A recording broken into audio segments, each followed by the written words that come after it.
ઘણીવાર ઇતિહાસમાં અમુક એવા નામ આવે છે જે બધું જ બદલી નાખે છે. આજે આપણે એવા જ એક નામની વાત કરવાના છીએ. એક એવું નામ જેણે ખાલી એક દેશનું જ નહીં પણ આખી દુનિયાના રાજકારણનો ચહેરો બદલી નાખ્યો. તો આ નામ છે સિરિમાઉ બંડારનાયકે. અને એમની ઓળખ?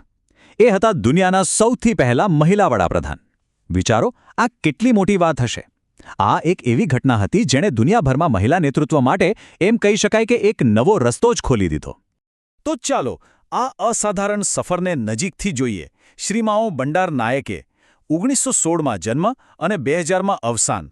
એમનું આખું જીવન તમે જુઓ તો રાજકીય ઉથલપાથલ અને એક પછી એક ઐતિહાસિક સિદ્ધિઓથી ભરપૂર હતું. ખબર છે, એમને યાદ કરવાની એક ખાસ રીત છે. આપણે ત્યાં ભારતમાં જેમ ઇન્દિરા ગાંધીનું નામ એકદમ મક્કમ એક લોખંડી નેતા તરીકે લેવાય છે, બસ બિલકુલ એ જ રીતે શ્રીલંકામાં સિરિમાઓ બંડારનાયકેની છબી હતી. એકદમ હિંમતવાળા અને દ્રઢ નિશ્ચયી લીડર. એવા સમયે જ્યારે દેશને જરૂર હતી ત્યારે એમણે ખરેખર એક નિર્ણાયક નેતૃત્વ આપ્યું. પણ સવાલ એ છે કે રાજકારણમાં એમની એન્ટ્રી થઈ કેવી રીતે? શું આ બધું પહેલેથી પ્લાન કરેલું હતું? ના, બિલકુલ નહીં.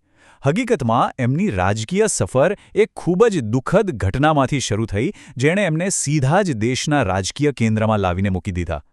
વાત છે 1959ની. એમના પતિ, જે તે વખતના વડાપ્રધાન હતા, એમની હત્યા કરી દેવામાં આવી. આ ઘટનાથી આખા દેશમાં રાજકીય અંધાધૂંધી ફેલાઈ ગઈ. બધું જ અસ્તવ્યસ્ત હતું. પણ પછી જુઓ શું થયું. ફક્ત એક જ વર્ષમાં 1960માં ચૂંટણી આવી અને એમના પક્ષે જંગી, જબરજસ્ત બહુમતીથી જીત મેળવી. અને હવે વિચારો કે પાર્ટીએ એમના પર કેટલો ભરોસો મૂક્યો હશે.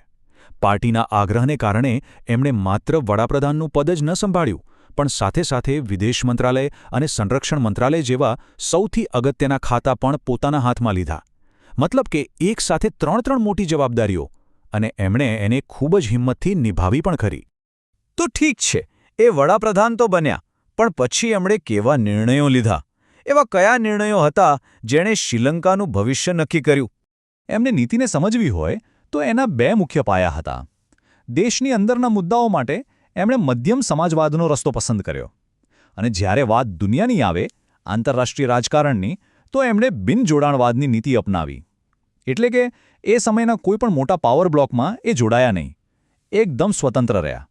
એમના કેટલાક નિર્ણયો તો એવા હતા જેણે દેશની ઓળખ જ બદલી નાખી. દાખલા તરીકે, જે દેશને આપણે સિલોન તરીકે ઓળખતા હતા એનું નામ બદલીને શ્રીલંકા કરનાર એ જ હતા. એમણે સિંહાલી ભાષાને રાષ્ટ્રભાષાનો દરજ્જો અપાવ્યો અને બંધારણમાં સુનિશ્ચિત કર્યું કે સંસદ જ સર્વોપરી રહેશે. આ બધા નિર્ણયો એટલા પાયાના છે કે આજે પણ શ્રીલંકાનું રાજકારણ એના પર જ ટકેલું છે. અને એવું પણ નથી કે એમનો પ્રભાવ થોડા સમય માટે જ રહ્યો. ના, એમણે બે અલગ ટર્મ માટે વડાપ્રધાન તરીકે દેશ ચલાવ્યો.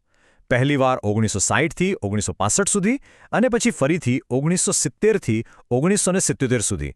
આ બતાવે છે કે દેશના રાજકારણ પર એમની પકડ કેટલી મજબૂત અને લાંબી હતી.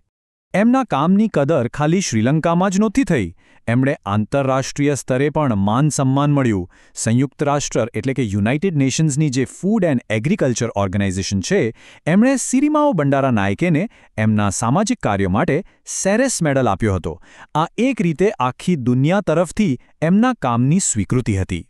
તો આ બધી વાત પછી સવાલ એ થાય કે એમણે પાછળ શું છોડ્યું? એમનો વારસો, એમની લેગેસી શું છે? અને શું એ આજે પણ જીવંત છે? એમનો વારસો કેટલો મજબૂત છે એ સમજવા માટે બસ આ એક જ વાત પૂરતી છે કે આજે પણ શ્રીલંકાના રાજકારણમાં એમનું નામ ખૂબ જ આદર અને સન્માન સાથે લેવાય છે. આનાથી મોટો પુરાવો બીજો શું હોઈ શકે કે એમનું નેતૃત્વ કેટલું અસરકારક હતું? અને અહીં આપણે આ ચર્ચાના અંત પર આવીએ છીએ. પણ જતા પહેલાં એક સવાલ. જ્યારે કોઈ એક વ્યક્તિ પહેલું ડગલું ભરે છે ત્યારે ઇતિહાસ કેવી રીતે બદલાઈ જાય છે? સિરિમાઓ બંડારનાયકેનું જીવન આપણને એ જ શીખવે છે કે એક વ્યક્તિની હિંમત, એક વ્યક્તિનો નિર્ણય આવનારી પેઢીઓ અને લાખો લોકો માટે એક નવો રસ્તો બનાવી શકે છે.